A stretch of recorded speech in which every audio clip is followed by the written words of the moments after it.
MEP Bernd Lange. With 23 years as a member of the European Parliament, you are one of the most experienced politicians in this key body of the European Union, the only body of the European Union where the members are elected, directly elected by the people. Those of us here in Brussels who know you a little bit more are aware and appreciate that you are combining a lot.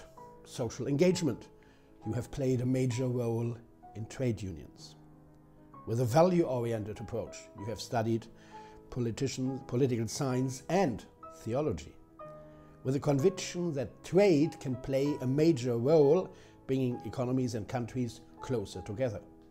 You are the president of the European Parliament International Trade Committee, with an appreciation within the group of all Social Democrat members of the European Parliament. You are their vice president. Therefore, we would like to ask you for this 10 to 15 minute interview for Financial Times China from Hong Kong, 6 questions focusing on the EU-China and China-EU relations. Question number 1. How do you perceive the future of the EU-China relations? Rivals, competitors, or both? Thanks a lot. Thanks a lot for the interview and thanks a lot for the question. Of course, this is a really principled question. I guess it's totally clear that we are competitors. We have a similar production line. We have the global market in our mind. So we are competitors, for example, in the car industry. And this is also relevant for our trade relation. But of course, we are also systemic revival because we have different political systems. We stick to our democratic value and democratic, as you mentioned, election for parliaments. And of course, China has a totally different political system.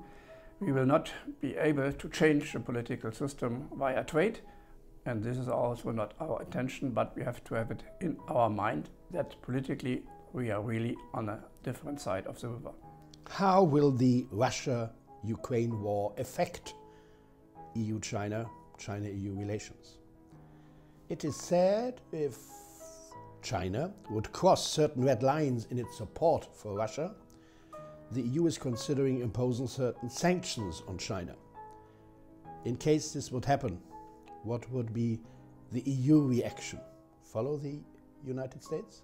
First of all, indeed, we would like to see China not in the boat with Russia. I'm totally not a fan of a bloc building globally. So therefore we really looked to a dialogue with China. We had a EU-China summit on the 1st of April.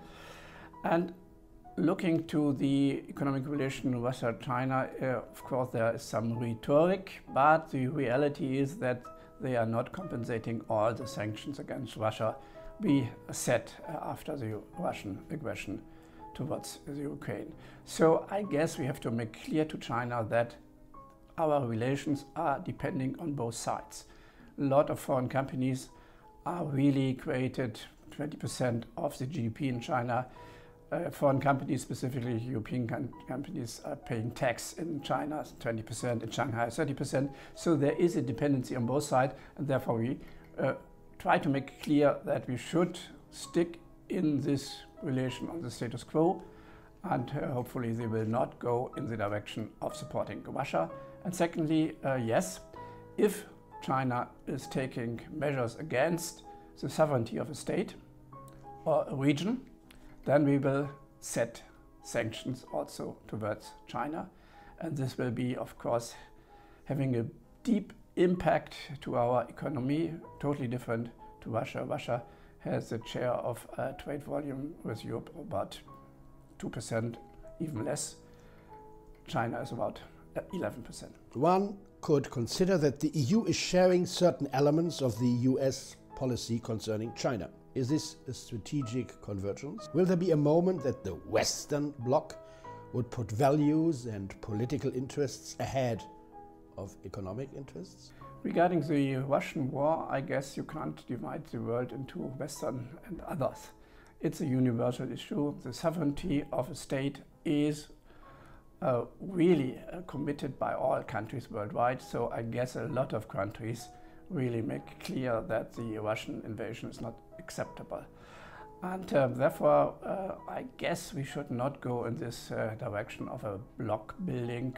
We want to have a global system relying on the rule of law, rule-based trading system, regardless what the political system is. Of course, we have values. We are trying to support the ILO Fundamental Convention, the environmental standards, the Paris Climate Agreement, but this can be done also with countries which might not really based on the European values. The EU is building its international green structure focused on climate change and renewable energy. Is there the possibility that China can contribute to that? Does a presumed closer EU-China cooperation in that specific area contradict the tie between the EU and the US? Of course, we have a lot of conflicts with China on rare earths, for example, other raw materials, on semiconductor, and so on. And there we are really in competition. And of course, we have also some political conflicts regarding the forced labor issue in Xinjiang or the situation in Hong Kong. I guess the cooperation with China on projects against climate change gives also opportunity to integrate this with other countries like the United States. We need really to create a kind of global club discussing and reflecting different measures and also implement projects. And this is also perhaps an item for the WTO, the World Trade Organization, where we have several elements where China and other big players are in the same boat, like also the digital issue, digital trade. And therefore, I guess this identification of products, regardless the competition, regardless the political system, is important to a stable rule-based system. In order to reduce its dependence from Asia, Europe intends setting up its own strong chip production. Is there still a high-tech area where there is a future, where the EU and China can develop something together? The question of the semiconductor is not a mainly China-driven issue. 10 of the 10 top production of semiconductor is in South Korea, Taiwan, and mainly in the United States. So China is not playing a big role there. This is more a question of, let's say, the strategic autonomy of Europe that we are really focusing now of production here to have semiconductors in time. But nevertheless, there are elements of high-tech which could also lead to a cooperation, for example, regarding electric vehicle, regarding charging system for electric vehicle. But of course, there's always a question of the strategic background of such a cooperation. So we are careful, but of course, we are trying to go ahead where solutions for both sides are relevant and important. There is in the EU a recent development of reshoring. That means that supply chains are relocated. How would this affect the commercial cooperation between the EU and China? First of all, I guess China should reflect, I'm coming back to the first question, that China is also depending on the European market.